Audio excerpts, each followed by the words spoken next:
PM Modi के दौरे से पहले जम्मू में सीआईएसएफ की बस पर आतंकी हमला, एक एएसआई शहीद, 5 आतंकी ढेर। अमेरिकी उपराष्ट्रपति कमला हैरिस की रूस में एंट्री बैन, बाइडेन ने यूक्रेन को $80 करोड़ की मदद भेजी।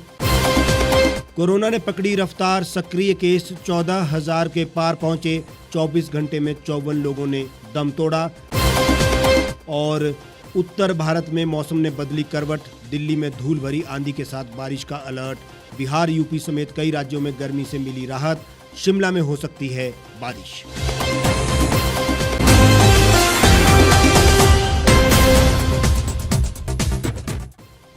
नमस्कार, स्वागत है आपका द रीव टाइम्स न्यूज चैनल में। आपके साथ मैं हेमराज चौहान। अब खबरें विस्तार से। प्रधानमंत्री नरेंद्र मोदी के जम्मू दौरे से पहले चड्ढा कैंप के पास आज सुबह करीब 4:15 बजे सीआईएसएफ से भरी बस पर आतंकियों ने हमला कर दिया, जिसमें आतंकी हमले में एक एएसआई शहीद हो गया, वहीं 2 जवान गंभीर रूप से घायल हुए, जबकि 5 आतंकियों को अभी तक मारा जा चुका है। सीआईएसएफ के एक अधिकारी ने बताया कि जम्मू के चड्ढा कैंप के पास सुबह करीब 4:15 बजे सीआईएसएफ के 15 जवानों को सुबह की पाली में ड्यूटी पर ले जा रही बस पर आतंकियों ने हमला कर दिया। सीआईएसएफ ने आतंकी हमले की जवाबी कार्रवाई की और आतंकियों को भागने पर मजबूर कर दिया। पीएम मोदी के जम्मू दौरे से पहले सुरक्षा बल सर्च ऑपरेशन कर रहे थे। इस दौरान आतंकियों ने बस पर ग्रेनेड से हमला किया। प्रधानमंत्री नरेंद्र मोदी 2 दिनों बाद यानी 24 अप्रैल को जम्मू के दौरे पर जाएंगे। इससे पहले पूरे इलाके को हाई अलर्ट पर रख दिया गया है। इसके साथ ही जम्मू में कई जगहों पर सर्च ऑपरेशन चल रहा है।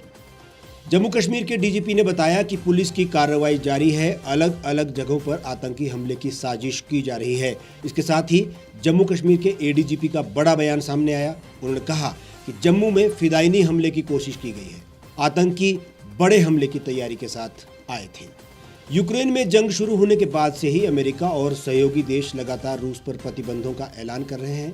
अब रूस भी पश्चिमी देशों के अंदाज में पलटवार कर रहा है। रूसी सरकार ने अमेरिका की उपराष्ट्रपति कमला हैरिस और फेसबुक के फाउंडर मार्क जकरबर्ग समेत 29 अमेरिकी और 61 कनाडाई लोगों की रूस में एंट्री बैन कर दी है।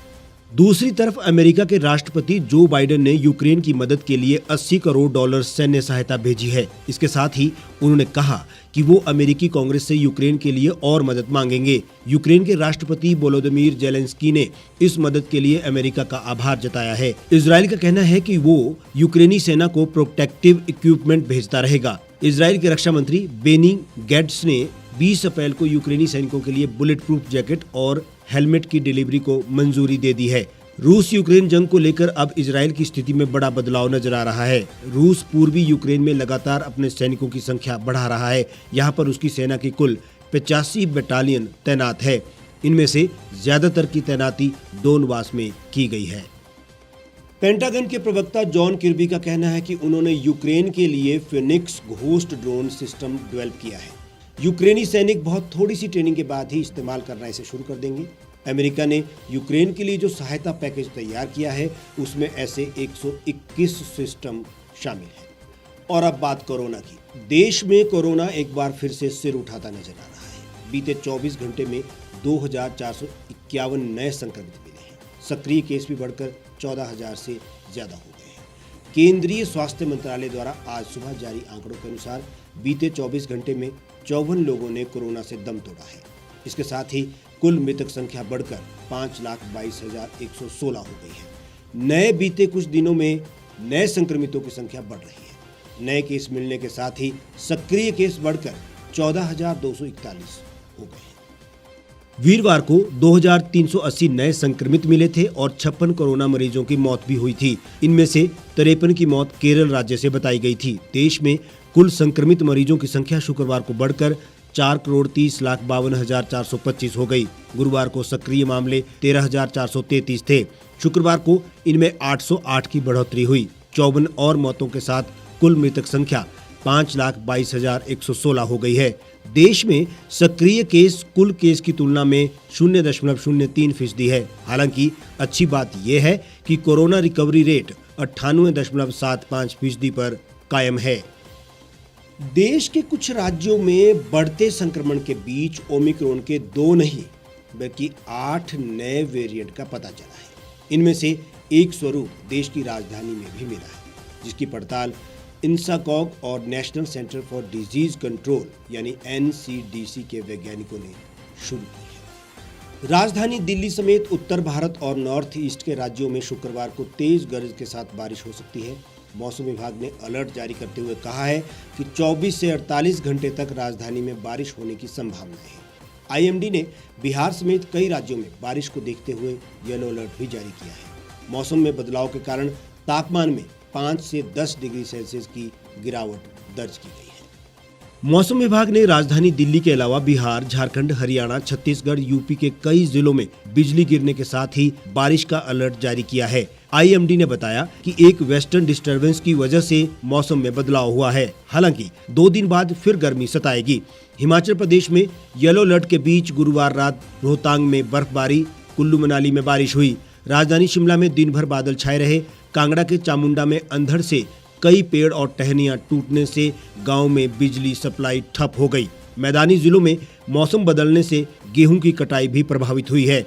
प्रदेश के अधिकतम तापमान में सामान्य से 4 से 5 डिग्री की कमी दर्ज हुई। शुक्रवार और शनिवार को कई जिलों में बारिश और बर्फबारी का येलो अलर्ट जारी हुआ है। 24 अप्रैल को मौसम साफ रहने के आसार है। 25 अप्रैल को दोबारा पश्चिमी विक्षोभ की सक्रियता से मौसम में बदलाव आने की संभावना है। प्रदेश के कुछ प्रमुख पर्यटक स्थल रोहतांग दर्रा के साथ बारालाचा और कुंजम दर्रा सहित ऊंची चोटियों में हल्का हिमपात हुआ। ताजा बर्फबारी होने से बीआरओ को रोहतांग बहाली के कार्य को भी रोकना पड़ा है। लाहौल घाटी के तोद और चंद्रा में दोपहर बाद बारिश और ऊंचाई वाले क्षेत्रों में फाहे गिरने से लोगों के चेहरे खिल उठे। हमारे आज के इस बुलेटिन में फिलहाल इतना ही। आप देश और दुनिया की तमाम खबरों के लिए हमारे साथ बने रहिए, देखते रहिए द रीड टाइम्स।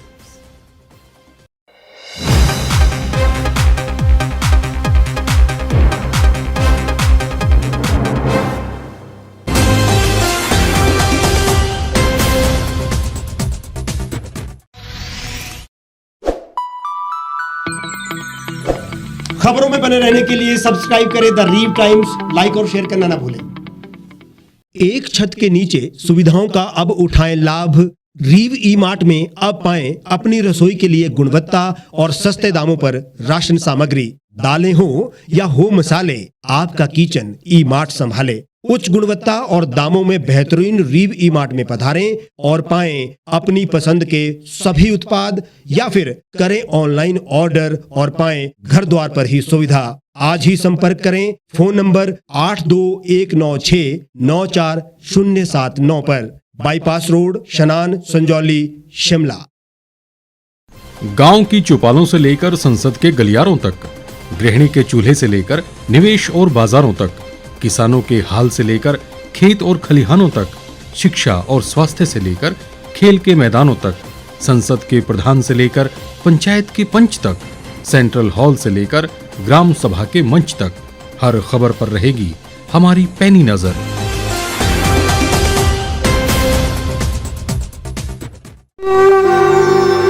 भारतवर्ष, जिसे आप दशकों से सुनते आए हैं कि सोने की चिड़िया थी। इसके पंख पहले मुगलों ने कुतरे, फिर अंग्रेजों ने, और आज राजनीतिक प्राणी कोई कोर कसर नहीं छोड़ रहे। आज भी लगभग 25 करोड़ लोग रात को भूखे सोते हैं। करीब 2 करोड़ लोगों के पास घर नहीं है। भ्रष्टाचार में हमारा 176 देशों में 80 नंबर आता है। औसतन 100 महिलाओं के साथ हर दिन ज्यादतियां होती है और ना जाने क्या क्या। देश की संसद से कुछ ही दूरी पर चादर लपेटे सैकड़ों लोग सुबह नील गगन के नीचे सोए हुए मिलते हैं। क्या आप एक ऐसे भारत की परिकल्पना नहीं करना चाहेंगे जहां कुछ ऐसा किया जाए कि 1 वर्ष के भीतर देश में कोई भिखारी या लाचार भी आश्रयहीन न रहे?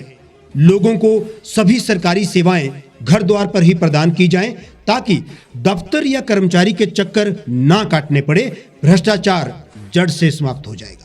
सेवा प्रदाताओं की पब्लिक रेटिंग यानी जनाकलन और तकनीक द्वारा अपराधों का शून्यकरण किया जाए। स्वास्थ्य और आधारभूत शिक्षा सभी के लिए समान गुणवत्ता के साथ निशुल्क प्राप्त हो, और भी बहुत कुछ। यदि आप इस पवित्र राष्ट्र निर्माण यज्ञ का हिस्सा बनना चाहते हैं तो आज ही राष्ट्रीय लोक नीति पार्टी से जुड़ें। अब देश राजनीति से नहीं, लोक नीति से चलेगा। विजिट करें वेबसाइट rashtriyalokniti.org।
लेटेस्ट खबरों के लिए आप यूं ही देखते रहिए the Reap Times. Like, share और सब्सक्राइब करना ना भूलें।